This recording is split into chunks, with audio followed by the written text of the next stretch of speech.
మాతాకి మనము పాలమూరు బిడ్డలము నాగర్ కర్నూలు జిల్లా వరంగల్ జిల్లా గద్వాల్ జిల్లా నుంచి అందరం ఇక్కడ వచ్చాము కాబట్టి అందరం కూడా పిడికిలి బిగించి మన యొక్క నినాదాలు ఇవ్వాలి భారత్ మాతాకి భారత్ మాతాకి జై శ్రీరామ్ జై శ్రీరామ్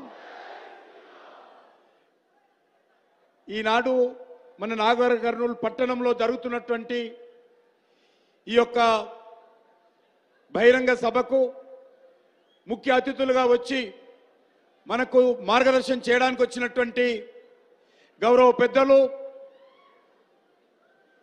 ప్రపంచానికే ఈరోజు ఒక విశ్వ నేతగా మరి ఈరోజు భారతదేశంలో గత 10 సంవత్సరాలుగా ప్రధానమంత్రిగా అద్భుతమైనటువంటి పరిపాలన ఒక నీతివంతమైనటువంటి పరిపాలన ఒక సుస్థిరమైనటువంటి ప్రభుత్వము ఈరోజు దేశానికి అందించి దేశంలో ఉన్నటువంటి దీర్ఘకాలిక అనేక రకాల సమస్యలు పరిష్కారం చేసి ఈ దేశంలో శాంతి భద్రతల పరిరక్షణ ఈ దేశంలో పేదవాళ్ళ సంక్షేమము ఈ దేశంలో మౌలిక వసతుల కల్పనకు విశేషంగా కృషి చేస్తున్నటువంటి మన ప్రియతమ ప్రధానమంత్రి నరేంద్ర మోడీ గారికి మనందరి తరఫున హృదయపూర్వకమైనటువంటి స్వాగతం పలుకుతా ఉన్నాం. ఈరోజు భారతదేశమే కాదు ప్రపంచమంతా భారతదేశం వైపు చూస్తూ ఉంది. ప్రపంచమంతా మన ప్రియతమ నాయకుడైనటువంటి నరేంద్ర మోడీ గారి వైపు చూస్తూ ఉన్నారు.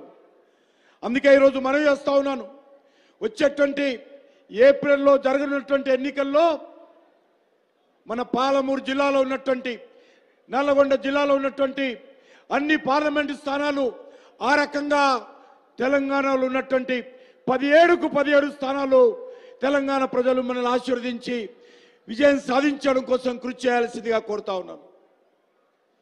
ఈరోజు తెలంగాణ మరి ఈరోజు ముందుకు వెళ్లాల్సినటువంటి అవసరం ఉంది, అభివృద్ధి చెందాల్సినటువంటి అవసరం ఉంది. కానీ 10 సంవత్సరాలుగా ఈ రాష్ట్రాన్ని పరిపాలించినటువంటి కేసీఆర్ కుటుంబము ఈ రాష్ట్రాన్ని దోపిడీ చేయడం జరిగింది.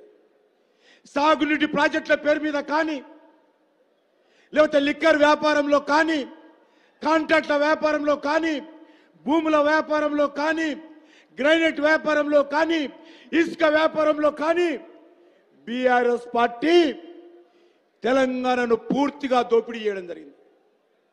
చివరకు ఏ రకంగా ఉందంటే